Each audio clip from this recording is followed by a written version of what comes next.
even though I have a presentation based on the conversation in the opening table, I think I want to make this even more interactive than it was yesterday. So I am not going to worry too much about it except to show one video. So other than that, I'm not going to worry about that too much. So first of all, very happy to be here, and thank you, Aline, right? I mean, she has been the energy behind it. But I want to acknowledge Isabella. You know, I was telling her earlier, just coming and sitting next to her in person was totally worth it. And today, it was wonderful to engage in conversation with you, and I hope we will continue talking. So I just want to acknowledge that. I also want to thank Rose and Aline and Isabella and another colleague who will be here tonight, Patty. We have been talking every Friday for about 2.5 years now and working on a book together and several other projects in the spirit of what Professor Bartholo was saying. We did not know where it would lead when we started, but just the fact that people committed to just getting on that call once a week, all kinds of interesting things are coming out of it, including my being here in some ways. So really, thank you for that. And I hope to connect to what Kiko and Francisco brought up as well in the conversation today. I know about 5 or 6 hands went up when Francisco asked who was here yesterday. I want to ask one more question. How many of you have never heard of this thing called effectuation and actually want to learn a little bit about it? Okay, so there are enough number of people. So Bartholo, I am actually going to repeat myself a little bit. Not all of it, hopefully. And as Aline announced, for people who really want to learn about effectuation, we do have that master class. So I'm not going to spend a lot of time just talking about effectuation. But I do want to talk about where we are today and some of the issues that just, you just sit here, when you come in here, you look at the favelas, and for me, my first reaction was to see the favelas as customers for this venture in this building, right? Which may not be the spirit in which it is actually run, but that is just my first reaction. Why is that my first reaction? It is because my first identity is as an entrepreneur. I grew up in a relatively, lower middle class. I would not say poor because there is real poverty in India.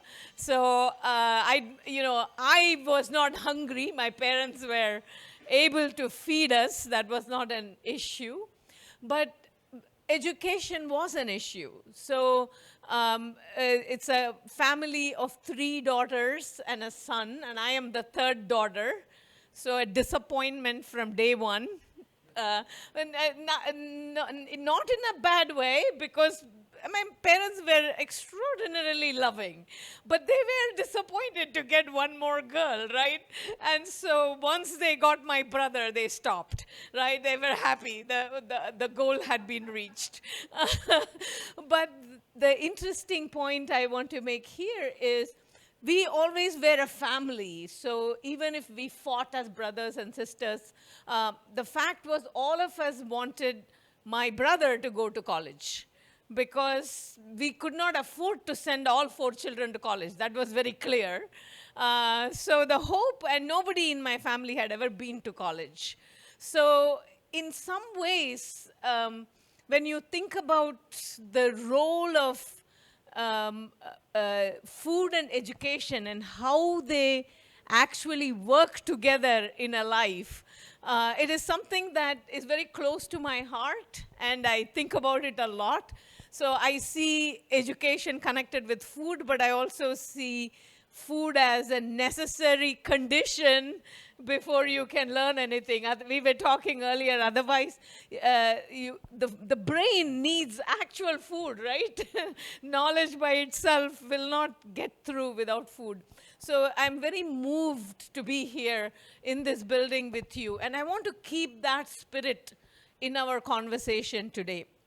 Even though a lot of the research I have done has been studying just traditional, the way we think about it, the kind of companies that a lot of countries want from the perspective of investment and jobs and things like that. So for-profit ventures. And my own life was very much influenced. The reason I was able to go to college was because I got a scholarship from a foundation set up by one of the most entrepreneurial and successful companies in India, the Tata companies. So as part of the scholarship process, I was asked to study the biography of the founder of the Tata companies and write an essay. That was one of the things you had to do to compete for the scholarship. And that changed my life. And as early as before even going to college, as part of this process, I realized that that is what I want to do, right? Because there was something in the story itself, right? Nobody had to teach you anything, but there was not something in the story itself that the way to change the fortunes, whether of individuals or of societies as a whole, lies in this idea of making money, right? And the connection between this notion of making, right? Not asking for it, not dreaming of it, not fighting for it, but actually making it was very intriguing. And it made me ask questions like, where does money come from? Like, what the heck is this thing called money? So things like that. And then, of course, trying to start a venture and actually earn revenues and meet payroll of your employees.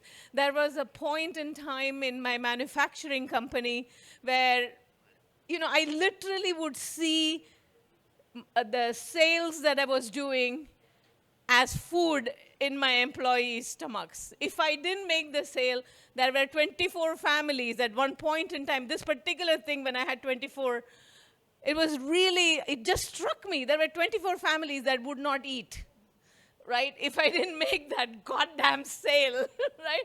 And that is great motivation to learn how to sell. And so things like that. So the experiences of an entrepreneur are really not just about idea or innovation or even this idea of just, profit, right? This day-to-day life of an entrepreneur in some ways is much more relational. So you talk to any entrepreneur who's built a successful company from scratch, right? And you ask them if you ask them to talk about some of the most important lessons, some of the most highest and lowest moments of their experiences, and they will all talk about meeting payroll, right? Meeting payroll. And meeting payroll is a totally relational activity. It's really not like an accounting thing, right? And so all these experiences brought me to think about what is it that entrepreneurs do that is actually connected with things like other people's lives, right? Improving not only your life, but improving people's life, and then improving the community, and then think about the world as a whole. So as somebody whose instinct is both entrepreneurial and intellectual, as I was building and going through hell and heaven, all entrepreneurs will tell you, the highs are higher, the lows are lower as an entrepreneur. It's agony and ecstasy all the time. And having gone through that experience, I also started realizing that when I went to college with the hope that I will learn how to become Jamshedji Tata, right? They never even mentioned the word entrepreneur. So it became a little bit of an obsession of mine, even as an entrepreneur, as to why aren't we actually teaching people how to do entrepreneurship, right? Because so much of it is actually teachable. And at the moment, we just rely on like economics or the courses that come from managers running very large companies, right? Which is nothing to do with the entrepreneurial experience in some ways. We call it marketing, but the way you actually go make a sale as an entrepreneur is very different. You call it funding, but the way you knock on the door and ask for money is very different. And we call it hiring, but I'll give you this one example. Being in manufacturing in India, everything that we teach and learn in organizational behavior or human resources, none of it works when you're a small entrepreneur. So I had a very simple rule, right? Many of my employees in the factory are male, so I had a very simple rule. If you don't get drunk and beat your wife, you can come work for me. That was it, right? There was no way I can come up with a job description and hope to hire. So the only way you do is you work with whoever wants to work with you. And in many, many cases, what are you doing as an entrepreneur? You are actually their school. You are training them. Sometimes you're teaching them how to dress. You're teaching them how to talk. You're teaching them how to cook in some cases. And some of them, actually, you have to keep your eye out because they've not had food that day, and they come to work. And so you suddenly realize, and this particular venture was also in a rural area. Because of tax breaks, we located outside the city, and there's a whole bunch of, but I learned a lot of things about this idea that at the end of the day, a lot of entrepreneurship is actually about not making products or making money, actually making people, right? You are taking, and after I came into academia, I read the biography of Josiah Wedgwood, an entrepreneur in the 18th century, and it's one of the most successful stories in the sense that it's just a pottery company. He was born in a family of potters. But Wedgwood pottery exists even today, right? It's a great brand. He took something like pot and built it into a brand. So I became more and more interested in Wedgwood's history. I have the collection of his letters and everything. And in one of the letters, he mentions to his partner, Thomas Bentley, we have to make artists of mere men. And what he means by artist is in the English of that century. He means everything, right? He means somebody who can design pots and vases and plates, but also somebody who can make them, like artists in the sense of an artisan, somebody who can produce. And so the idea was you take human beings and you have to teach them to produce for themselves, not just the product, but this idea of you're creating more value than you are consuming. Right? So you have to produce almost like a personal accounting of profit, R minus C, I call it. So it just surprised me that what he had written about in that letter was something I had experienced in the 20th century as well. Because a lot of the time, I tell my students this, you think you're going to be an entrepreneur, you're going to be a capitalist, right? You're going to be better than like the managers that all your classmates are going to become. No, you're going to be in my business, right? You are going to be educating. You're going to be educating customers, you're going to be educating investors, educating the government or the environment in which you function, and you are definitely going to be investing and educating in the people that you will end up employing. It doesn't matter. They come out of Stanford, let me tell you, they need training when they actually come to work. That is just a fact of life. And that's why a lot of the large companies, Google and others, they create their own campuses, universities, things like that, right? So these are all the kinds of things that brought me into research, because I said there is much more that we can teach. And I also need to understand, to go beyond my own experience and to think about what is it that other people who have built companies, what are they learning? So I had my example, and I had my inspiration from Jamshedji Tata. And then over time, of course, you are part of a network of other entrepreneurs. And people are very, very different in the way they approach businesses. So when I came into academia, I truly wanted to understand what is teachable and what is learnable about entrepreneurship, and how can I show that? As an academic, how can I show people that this is what we should be teaching, or these are the things that people actually learn? And then I was very fortunate to be at Carnegie Mellon University, and I had a wonderful advisor, Herbert Simon, and I was able to go out and do this research from which this idea of effectuation came about. And so effectuation is primarily just a systematic way of learning what is it that entrepreneurs learn. So basically, I do the study. I will describe it in a minute, and I'm going to give you an outline of what effectuation is. But the thing is, I come out, do the study, finish my PhD, write my paper, right? It feels like, when am I going to do that, Alina? I went through that same thing. But you do that. So people would also say, oh my God, I mean, now there is a name for it. You have given a name for it. Now I can explain to people like that I am not crazy, that this is what all entrepreneurs learn, all of that. But then along with that also came this request from people that I never expected. How can we use this to solve like big problems in the world?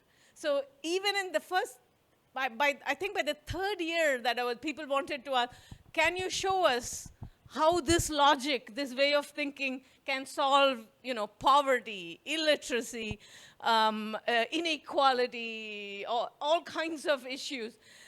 And my answer was, I don't know.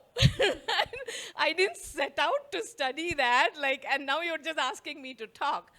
And then I had a wonderful mentor who took me aside, and I'm looking at you because I can see you are that kind of a mentor for Alini, who took me aside, actually took me to lunch, and said, you need to tackle this. This is the job of an intellectual. It's one thing to do the research and come and say, this is what I found, and you are showing how, why this is important and that how it is actually justified in the data. But then the whole point is to push it beyond and say, now that we know this, what else can we do? So he basically told me that I would have to be bolder. So then I started thinking about it, writing about it a little bit. And then as part of when I was writing the book, this is after a couple of papers are published and everything, I started thinking about this whole idea of for-profit and non-profit and the notion of social entrepreneurship, which is trying to bridge these two things. So in the book, I started writing a chapter called Markets in Human Hope. So, and as an entrepreneur, I was not clear why we could not use the principles that we use to build a for-profit company. Why can't we use it to solve the big problems in the world? And it was one of those very interesting things. I sit and write, and when I write, I have what I call a Mumbai brain. And what is a Mumbai brain? There is always noise. There's always people. There's always stuff around you. So if you have to do well in school, you have to sort of cut out everything, right? So when I work on, so I can do only one thing at a time. I cannot do multitasking. But when I do one thing at a time, the house will be on fire and I will not notice, right? I mean, I am like lost in that. So I used to sit in my office at Darden, and I was typing away like crazy on this book. And I had a colleague across the hall, and at Darden we have like an open door thing, so we always have our office doors open. And so my colleague would come and stand behind me and read as I was writing. And I wouldn't even see him. And every once in a while, he will say something, or then I will be like, what are you doing? But sometimes he will not say. He will just go away. So this one time when I was working on this Marcus in Human Hope, he comes in, he's reading, and he says, do you know that Muhammad Yunus is coming here and giving a talk today? You're writing about Muhammad Yunus here. He is actually present. Let's go. And, and so there's no way you cannot, I'm like, thank you, Shahid, thank you for letting me know. And so I run, and I sit down and hear Muhammad Yunus speak. And it is like my mom had described hearing Mahatma Gandhi speak, right? That it was like that. And so when he finishes speaking, right, I could not get, even though I am a faculty member, I could not get any time on his calendar or anything because everybody wanted to meet. So he finishes talking, and there's a big auditorium, and he starts walking towards his car, and they said he's going to Washington, D.C. to catch a flight. So that's a 2.5-hour drive. I just go in as he's about to get into the car, and I say, Professor Yunus, can I ride with you to Dallas? And I just jump into the car. I was not thinking. People are asking, like, what the heck did he do? But I got to ride with him and talk with him for a while. And I asked him this question that was there in my head, and this paper, this chapter that I was writing. And I asked him, and he was, because in the talk he had described what he did, I got to ask other questions of him. And then I said, how can I be a part of this? What can I do, right? I mean, like, I'm like Alini at that time, right? Full of it. What can I do? How do I get in? And here is his first reaction. You might be surprised. He says, please don't send me any money. This was his reaction. And he says, we spend more money returning checks of small amounts than we should be spending on it, right? So don't send me money. And this really surprised me. So of course we got into a conversation about this. The thing is, his entire model is profitable, right? Because he doesn't really need to go raise money because he's investing with these poor, illiterate women who are making businesses, and the loans that they are giving to these women, it's more than 98, 99% return that they are getting, and they are actually getting an interest. So the whole enterprise is profitable, but people always think that it's, you have to give money to Grameen Bank, and he explained it's a bank. It's not just Grameen Foundation. It started as Grameen Foundation. So if you have the time and you want to look at or think more deeply about some of these issues, looking at the history of how Muhammad, the day, like step-by-step history of how he did it is extremely interesting. And I'm going to tell you that story after showing you the model. But more recently, the video I'm going to show you, so based on the Grameen model, there are lots and lots of different kinds of microfinance companies that are out there, right? And so one of the alumna of University of Virginia, Jackie Novogratz, she founded Acumen. And the video I'm going to show you is, two stories of Rwanda, if you will. And the first one, and it's just a 3-minute video. In the first minute or so, she's telling you a little bit about her when she first came to Rwanda. She was a young entrepreneur herself, and she's trying to work with these women and these tiny little businesses, right? Sometimes they require investment of like $50, no more than that. She's trying to work with them. And Rwanda is this country where women cannot even open a bank account without their husband's signature, right? That's the condition. And people are literally killing each other. There is ethnic violence. And women are killed if they try to. So that's the condition under which she starts Acumen.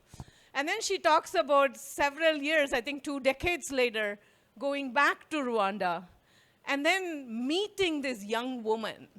which is who is like the bridge between the two Rwandas. So I want you to listen to it in Jackie's own words. So I'm going to play the video, which is in English, but I will also describe the video again a little bit slowly. And then I'll show you the effectuation model and how it fits the Muhammad Yunus story. And then we can go back to Jackie and think about these two things. And then that will lead us to a question. And we will end with a question. We will have the entrepreneurs come and tell their stories. And then we'll come back to the question at the end. That's kind of my plan for what to do. Did I see your hand? Did you want a question? All right, okay. Okay, so let me play the video here. And for that, maybe we can turn the light off. Yeah.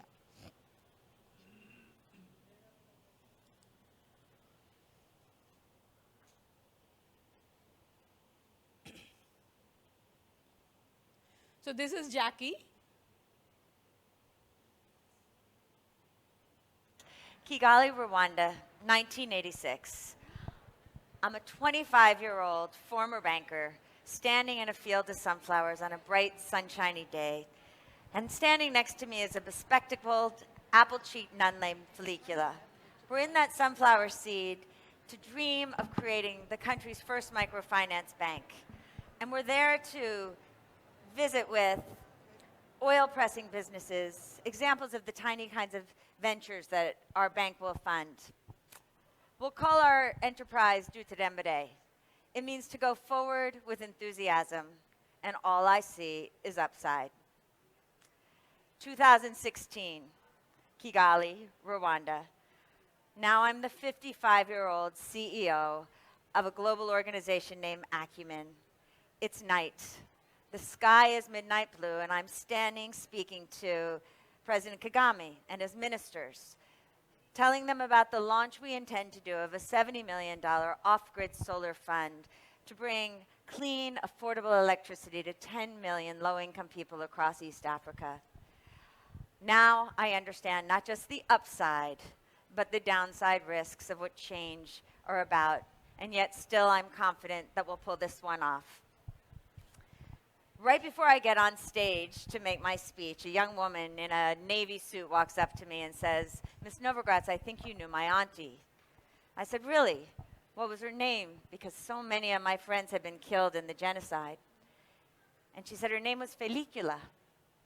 And all of a sudden my eyes welled with tears. I said, "You know, Felicula, I haven't heard her name in decades."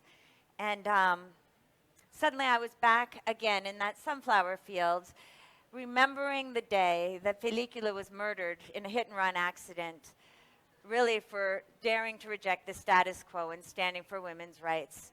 That was the time I understood the high stakes of change. I said, "Who are you again?" And she said, "My name is Monique. I'm the Deputy General of the Central Bank." And if you had asked me in 1986, or any of my co-founders, when women had just gotten the right to open a bank account without their husband's signature, if you had said to us that in 30 years, we wouldn't just be improving women's economic condition, which was our mission, but that a young woman in the next generation would be running the financial system, and that Rwanda would have more women parliamentarians than any country on the planet, I'm not sure we would have believed you. Maybe our dreams were too small. And I understood in that moment that I was there, back in that same place, to be reminded that I, like all of you, stand on the shoulders of greats who came before. And that I was there simply to complete work that Felicula and women like her had started but could not complete in their lifetime. And that in this moment in history, it is to each of us to take on dreams that are so big, we can't complete them in our lifetime. All right, if we can bring the lights. So for those of you who might have missed some of the important parts, I'm going to tell the story again, right? The first time she goes to Rwanda, conditions are really bad, but there is inspiration from all the microfinance things, and she's setting up a microfinance fund. And she's just investing in little businesses, tiny little businesses. And she works with this nun, Felicula, who's living there and who's her local partner to get to the people and work with them. And Felicula is murdered as part of the genocide, right? So building this is not the easiest thing in the world, not only in terms of just the stuff that you get done, but it is debilitating at a personal level, right, in some ways. So she's going through all that. But then 30 years later, when she is back in Rwanda, this woman, Monique, comes running up to her. And Monique is the niece of Felicula. Felicula was Monique's aunt. And Monique is literally running the central bank. Jackie makes a statement which I want to make it as a question. Jackie's statement is, if you had asked us 30 years ago, if you had told us 30 years ago that in 30 years, not only would women be running businesses, but that they would be running the central monetary system, and Rwanda would have the largest proportion of women parliamentarians in the world, I don't think we would have believed you, right? And then she says, for something we are not able to dream very big.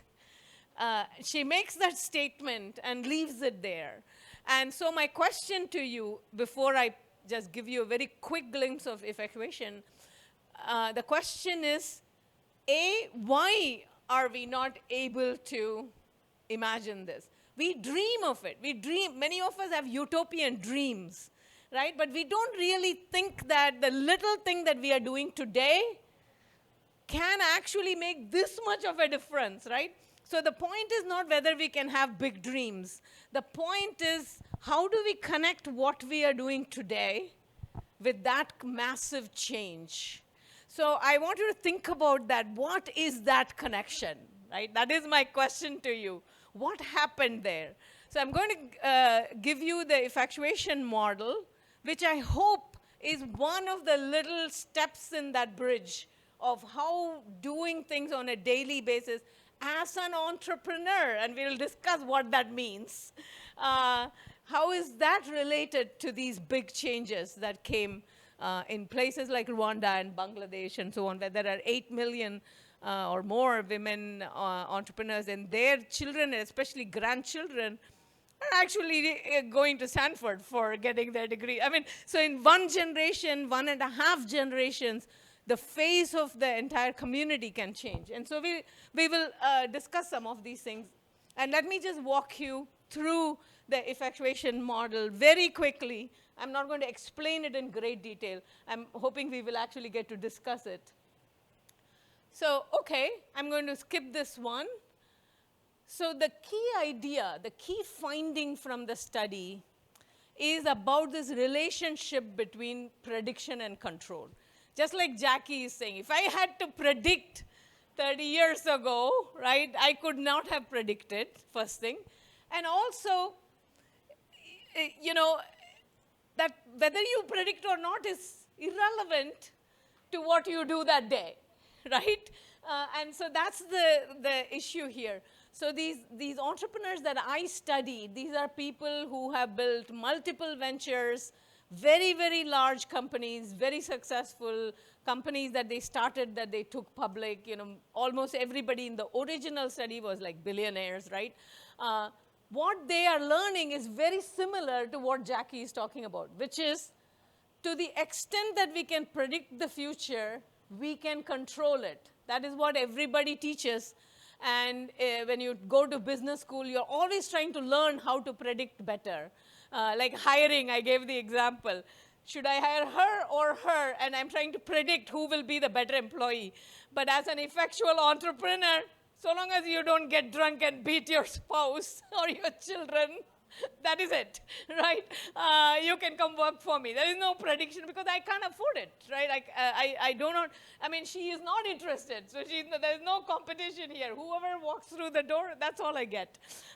So in some ways, we focus on prediction because it allows us to achieve our dreams, to control our outcomes, things like that. But the expert entrepreneurs are learning the opposite. They're saying to the extent you can control the future, you don't need to predict it. Okay, that sounds interesting. That sounds cool. Of course, if you can control the future, you don't need to predict it. But then it also raises this question. So how do you control a future that you cannot predict, right? My students are like, okay, now can you get on with it? Can you tell me, like, what is it, what's the secret sauce? Here's the secret sauce, I tell them. So the secret sauce is you are turning control itself into a strategy. So you are always working with things within your control, ignoring the things that are not within your control. So don't spend your time thinking, oh, I need $2 million. I don't have $2 million. Where will I go to get $2 million? And interestingly, we do that a lot in nonprofits, and people do that in for-profits too. So the issue is, instead of thinking about all the things you don't have, all the things that is not in your control, you're focusing on what's within your control, and you're working with whoever wants to work with you, right? And you co-create. You work with self-selected stakeholders to co-create, to shape, to transform, to literally build new futures. Okay, now my students will say, okay, that sounds a little bit more clear, but we still don't know how to do it. So let's go into that a little bit. So the first thing you want to think here is the traditional way of looking at the connection between prediction and control is like this little vanishing point. The better you can predict, the better you can control, right? You can go from there to a space. The moment, so this is the lesson that these expert entrepreneurs are learning. Separate the two out, and all of a sudden you get 4 strategies, not just you have to predict better, right? Predict better is just one strategy. Now you get 4 strategies. And good entrepreneurs learn to deal with all 4 strategies that I'll show you in a minute. So the one strategy is the high prediction, high control. That is the dream strategy, right? I should be able to predict the future, and I should be able to control it. That's what everybody wants. Most people will never achieve it, except you will see, as part of a process, there will be moments when you can do, use a visionary strategy. For the most part, it is a very, very rare thing. It's just something you aim toward. The opposite is much more likely, right? Most of the time, we can neither predict nor control anything. So we are always trying to adjust and adapt and say, how can you help me, or what can you do? It's like something happens, and I say, okay, now what do I do? And you become very reactive, but hopefully you're quick, and you are resilient, and you're able to do things. And then the causal is what we teach in formal business schools, and this is extremely important. So people always assume that because I teach effectuation, I'm against business plans or something like that. Actually not. It's an important technique. The only thing I warn my students is, first of all, learn how to write a business plan, how to pitch, because the business plan is a very good way to think about things you don't think about otherwise. You think you know your business. Until somebody questions you, you don't really know. So this is what in the military they say, right? Plans are nothing. Planning is everything, is that kind of thing. But I also add to that what one of the expert entrepreneurs told me. Oh, I write business plans all the time. I think on an average, I write 59 business plans for every venture I create. Because you have to write a business plan for almost every stakeholder, because for people who ask, and it changes all the time. So he said, yeah, absolutely, you have to know how to write business plans. But God forbid you think it's a plan.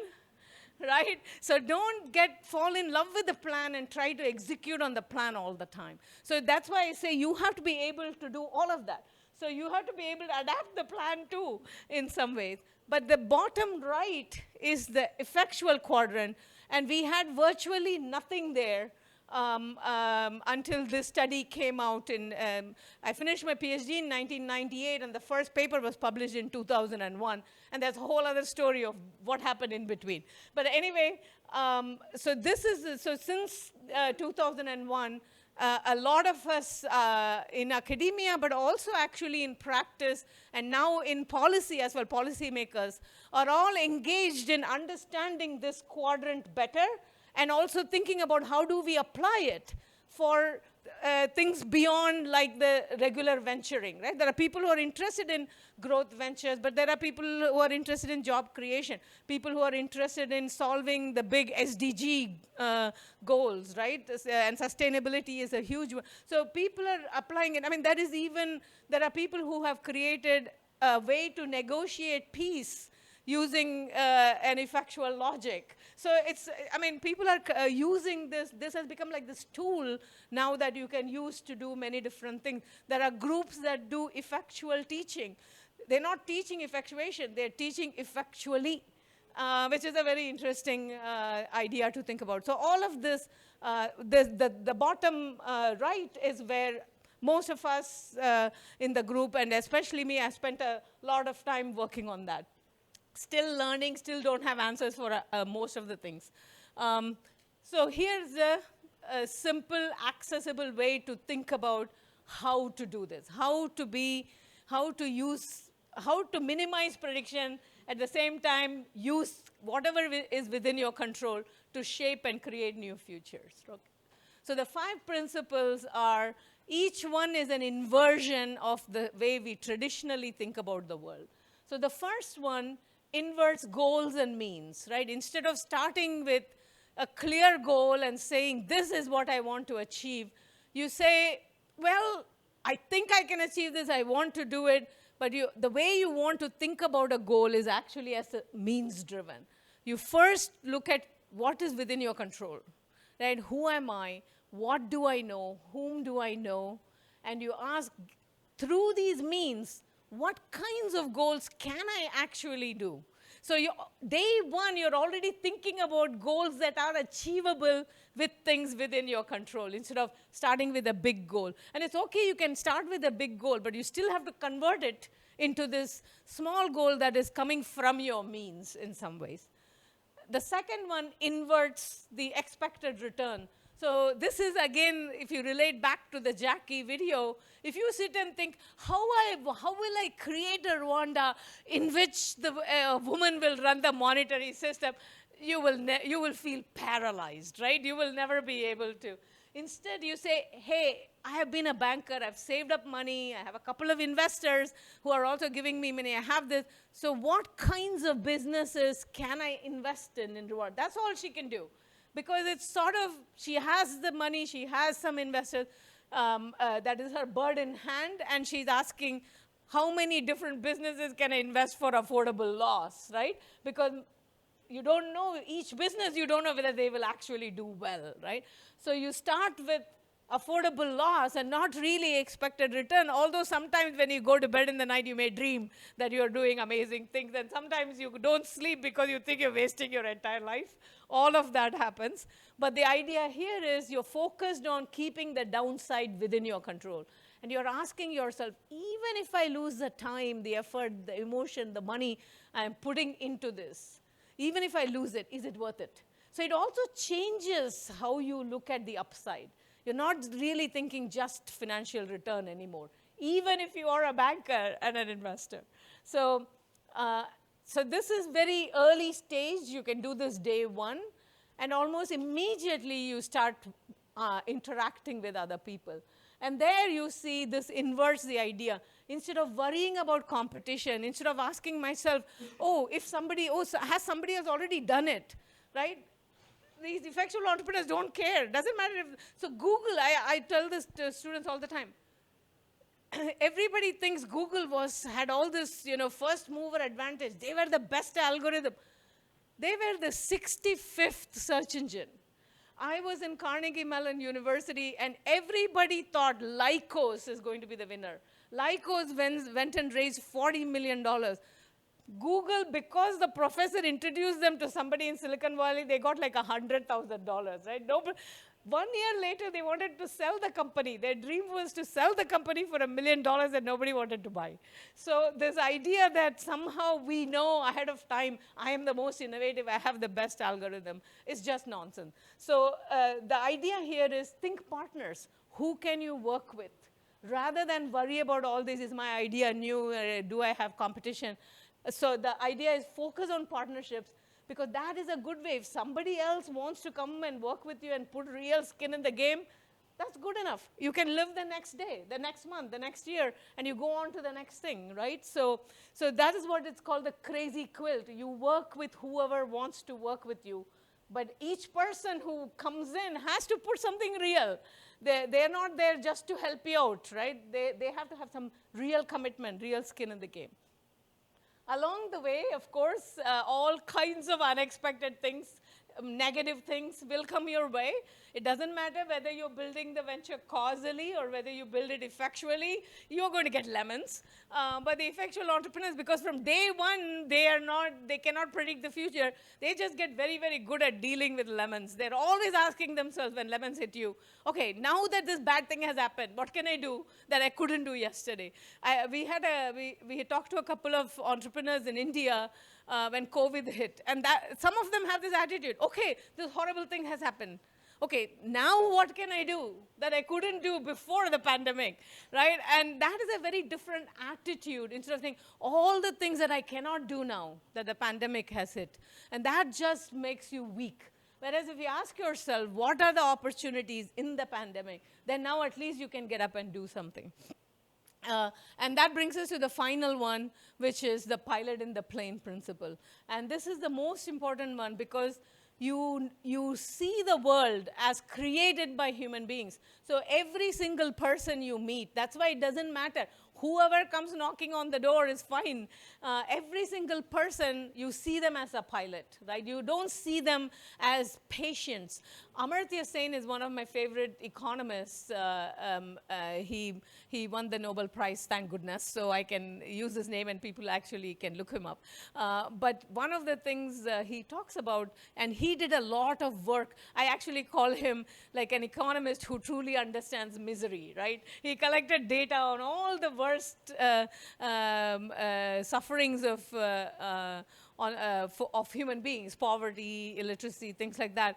And he studied aid and economic development. And he wrote a book called Development as Freedom, where he argues basically that when we set out to help people, right, whether we are social entrepreneurs or whether we are donors or whether we are working in the government or we are just educated people wanting to do the right thing, when we try to do it, we invariably feel this sympathy for people, right? We see people as needing our help.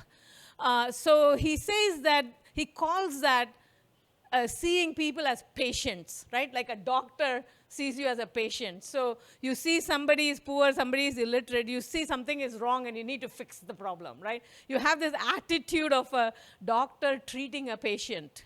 So he says you don't want to see people as patients. You want to see people as active agents invested in their own futures, right? You want to see people as investors. They're investors, and that's the idea of the pilot in the plane in a way. And so now I am going to go to Jackie again for one more time, and we can think about this issue. In Jackie's case, who was the pilot in the plane?